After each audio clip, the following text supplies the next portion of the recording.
Hey there, friend. Thanks so much for tuning in. I genuinely appreciate you being here. And if you feel like subscribing, it would honestly mean a lot. Let's dive into the story. My name's Raymond. When my girlfriend asked me to join her for dinner with her parents, she made it clear that it was important to her. And when someone you care about expresses that something matters, you don't argue. You show up. So I agreed, thinking it'd be your typical evening. Dinner, polite small talk, maybe a few awkward pauses here and there. What I didn't see coming was her mocking me throughout the meal in Spanish, right in front of her parents, assuming I couldn't follow a word. But what she didn't know was that I understood every single thing. And by the time dessert hit the table, I gave her a moment she never saw coming, but let me take you back to where it all began. When I first crossed paths with my girlfriend, I had just started a new position at a mid-level pharmaceutical company. It was an entry job, lots of forms, shipping logs, internal reports. The pay was fine, but the real value was in the upward mobility. I was buried in documents one afternoon when I met Valeria. She worked at a delivery company we used. They handled all our internal packages. That day, she walked in with a small envelope meant for my boss. Since he wasn't in, I had to take it. Initially, she didn't register much for me, just another delivery worker dropping something off. She was focused, all business, not one for idle conversation. Oddly enough, that made me want to crack through her tough exterior. I tossed out a goofy line about how our office must be the most exciting stop on her route, and she ought to soak it in. It wasn't exactly peak humor, but it earned a smile. After that, whenever she dropped something off, she lingered a little longer. She began asking questions, first about work, then more personal things. It was clear she was interested in more than just logistics. There was something refreshingly real about her energy. I found myself drawn to it. I wasn't seeing anyone, no complications in my life. And for once, someone new walked in who actually intrigued me and seemed equally curious about me. So I went for it. One day, during one of her usual visits, as she was about to leave, I casually asked, "Got plans tonight?" I figured she'd mention errands or friends, but she laughed and said, "Sleep, just sleep." It caught me off guard and we both cracked up. That's when I knew I had an opening. I told her I had a better idea. There was this restaurant a friend had recommended. Quiet place, relaxed vibe, great food. I figured it might be her style. She didn't answer immediately, just studied my face like she was trying to figure out if I was serious. Then she gave a little nod. "All right," she said. I got her number, and that evening we were sitting across from each other at that very spot. The place was just as good as advertised. Stylish without being flashy, calm atmosphere, soft lighting that made everything feel more comfortable. We ended up talking for hours about music, food, silly topics that somehow got meaningful. The night ended on a perfect note. From there, we stayed in touch, texts, calls, and I began to genuinely anticipate each one. It didn't take long before I realized I was falling for her. After a few more dates, I decided to stop dancing around it. One afternoon, I looked her in the eye and asked, "Would you be my girlfriend?" She smiled and said yes. I walked out of that cafe like I'd just hit the jackpot, and honestly, at the time, it felt like I had. Our first 3 years together were great. Nothing over-the-top romantic, but solid.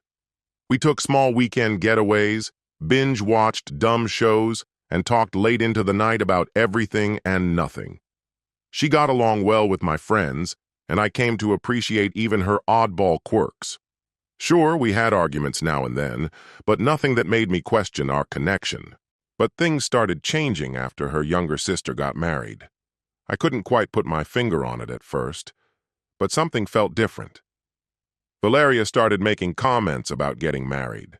At first, they were just playful, like, "we'll be next" kind of jokes. But then, the tone changed. She began bringing it up seriously.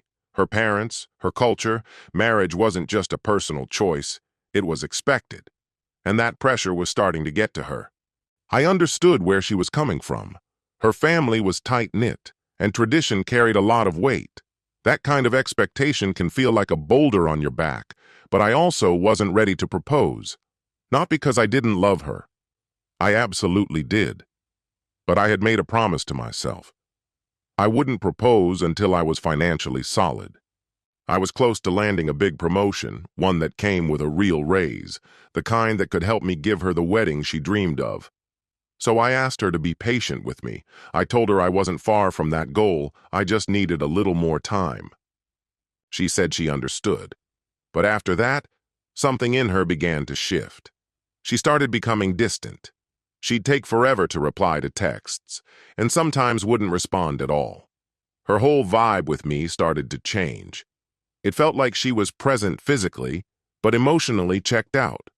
I tried to talk about it, but every time I brought it up, she brushed it aside. Then, a few days before the weekend, she texted me, "Hey, you free this weekend? My parents want to meet you." I froze, staring at the message. We were serious, sure, but meeting her parents? That was a big step. If I'm being honest, I wasn't ready. My first instinct was to turn it down. I even started typing out an excuse. But before I could send it, she followed up with, "Really? What could possibly be more important than meeting my family?" That hit me. I had no real excuse. I wasn't busy, I was nervous. Meeting someone's parents is always a roll of the dice. You never know how it'll go. If it goes south, it could shake the whole relationship. I gave her a call, hoping to explain, but she was firm. "If we're truly serious," she said, "then this shouldn't even be up for debate." She wasn't entirely off base. I had no interest in starting a fight.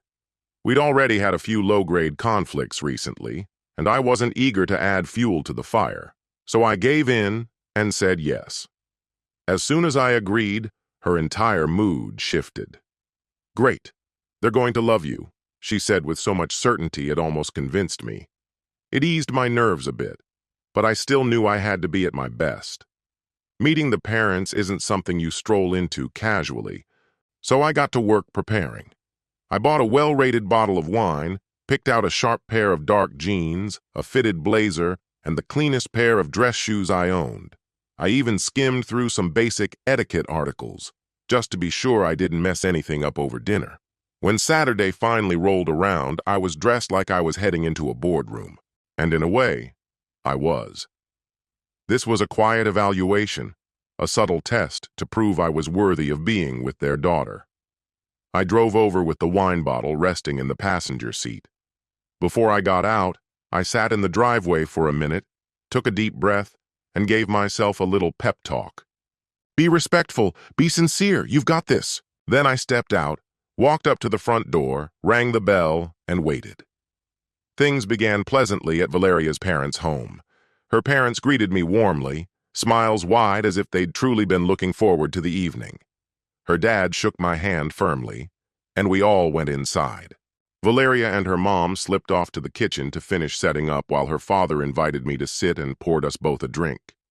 We chatted casually. He nodded along, asked thoughtful questions. I started to feel cautiously optimistic. Maybe this was going to go well. When her mom called us in for dinner, we moved to the dining room. The setup was lovely.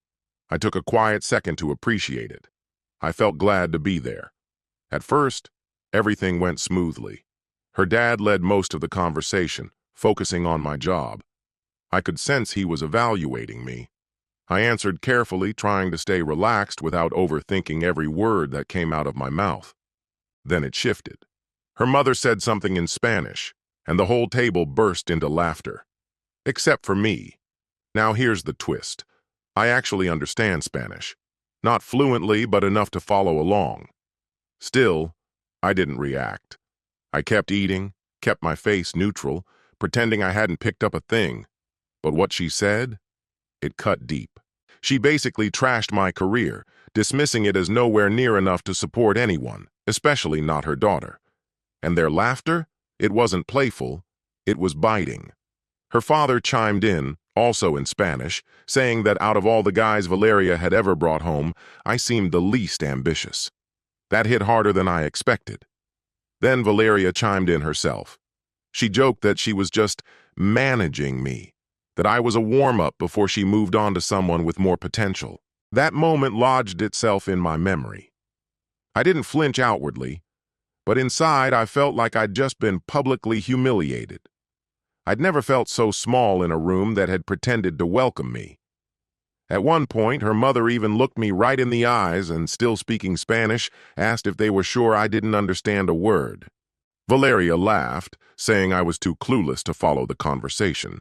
Then her mom suddenly switched to English and flashed me a sugary smile. "Are you enjoying the food, Raymond?" I smiled back and said, "Yes, ma'am, it's excellent, thank you." And the funny thing is, I meant it. The food was genuinely good. Everything else at that table, that's what spoiled my appetite. As dinner ended and the dishes were being cleared, I stood up and thanked everyone, in clear, deliberate Spanish. My tone was calm, my pronunciation steady, my voice just loud enough to command the room. The reaction was immediate. Her father went rigid, his shoulders stiffening. Her mother blinked rapidly, like she was trying to process what just happened. And Valeria? Her face lost all color. That smug grin she'd worn all evening disappeared in an instant. I told them, still in Spanish, that I had understood every word spoken at that table, every insult, every backhanded remark, every assumption they made, believing I was too ignorant to notice. Then I put on my coat, nodded to the room, and walked out. In the entire 3 years I'd dated Valeria, I never once mentioned that I had taken 4 years of Spanish in high school. I wasn't fluent, but I knew enough to catch every bit of what they'd said. I couldn't have held a debate, but I could recognize tone, condescension, and cruelty, clear as day. And the irony? I had spent part of that week rehearsing just one polite phrase, "Thank you for having me," hoping to end the evening on a gracious note. When I got home, my phone was lighting up nonstop. Calls, texts, missed notifications, at least a dozen messages, all from her. It was a blur of panic and damage control. She kept asking why I hadn't told her I understood Spanish, as if that was the betrayal. Not the way she ridiculed me to her parents. Not the part where she joined in and let me sit through the whole thing in silence. I stared at the screen, then placed the phone face down on the counter. I didn't block her. I didn't answer. I let the silence respond for me, because after what I heard that night, I didn't owe her a single word. The next day, Sunday, I was on the couch, half watching a documentary I wouldn't remember later. I hadn't touched my phone. No calls, no replies, no explanations. I figured the quiet said everything I needed it to. At least that was the plan until I heard the knock. I already knew who it was before I stood up. And sure enough, when I opened the door, there she was, Valeria. She looked drained, annoyed, and unsure of what to say. The first words out of her mouth were, "Why are you ignoring me?" She didn't sugarcoat it. I didn't blink. I met her gaze and told her plainly, "I don't owe you anything." And I meant every word. Whatever we had, whatever future I thought we might have been building, it ended the second I left that house. She tried to spin it, said it was all just a joke, that I was blowing things out of proportion, that none of it was serious. But here's the truth. It didn't matter whether she meant it or not. Some things shouldn't be said about someone you supposedly care about. There are boundaries that shouldn't be crossed. And the way she laughed that night, that wasn't innocent. That was disrespect. When she stepped forward, trying to push her way inside, I didn't hesitate. I stopped her where she stood, and I told her calmly, without raising my voice, "You're not welcome here." Her face changed instantly. She hadn't anticipated that kind of response. Maybe she assumed I'd argue like before, try to reason with her, or fold under pressure. But I didn't. I just closed the door and locked it behind her. The silence didn't last long. Almost immediately, my phone lit up. Texts, missed calls, voice memos. At first, the messages were standard. "You're overreacting. Can we talk?" But it didn't take long for the shift to happen. Soon, it turned into emotional manipulation. Then the blame came. Sharp, pointed words meant to tear me down. Suddenly I was cold, distant, too emotional. Somehow everything wrong was now my doing. I watched the messages pile up one after the other until they all became white noise. That's when I made a choice. I blocked her, on my phone, on every platform. I needed space to breathe again, and for the first time, I could truly see her for who she had been all along. That clarity brought a realization I couldn't ignore. I deserved peace, so I gave it to myself. Walking away didn't come without pain. Saying it didn't hurt would be dishonest. There were real moments in that relationship, times I truly believed in what we had. But after that night, after she spoke so freely, thinking I didn't understand, I couldn't keep lying to myself. There's a line called respect. Once it's crossed, the damage can't be undone. That's when I knew it was time to go. And I did. The following days were hard. I caught myself reflecting, second-guessing. Did I miss something? Was there a way this could have gone differently? But the truth is, some people are experts at pretending. They wear their disguises so well that even up close, you can't see the cracks, until everything falls apart. I had to stop blaming myself. I had to keep going forward, and that's exactly what I did. I turned inward. I started taking care of myself, my body, my work, the goals I'd neglected. I dusted off books I hadn't finished, threw myself into my job, and reached out to friends I'd grown distant from. I wasn't chasing a distraction or a replacement. I wanted to sit with the emptiness, understand it, and let it teach me something. I wanted to grow. I won't lie and say I'm completely healed. That kind of recovery takes time, but I'm healing, step by step. And what anchors me is the fact that I didn't let that night define me. I didn't seek revenge. I didn't sink to her level. I chose to protect my dignity. I chose kindness for myself. One day, I'll find someone who sees me, really sees me. No games, no masks. But even if that day takes a while to arrive, I'm more than fine walking this path alone. In fact, I'm thriving in the quiet. I'm rediscovering myself without interference. And if there's one thing I've learned through all of this, it's this: self-respect is non-negotiable. No matter how deep your feelings run, love should never cost you your own well-being. That dinner might have marked the end of us, but for me, it signaled the beginning of something much greater, a life that's honest, peaceful, and truly mine. That's where this story ends. I'd really love to know what you think. Feel free to share your thoughts in the comments. Thank you for spending your time here. If you appreciated this story, there are others on the channel I think you'll enjoy. Until next time, take care of yourself, my friend.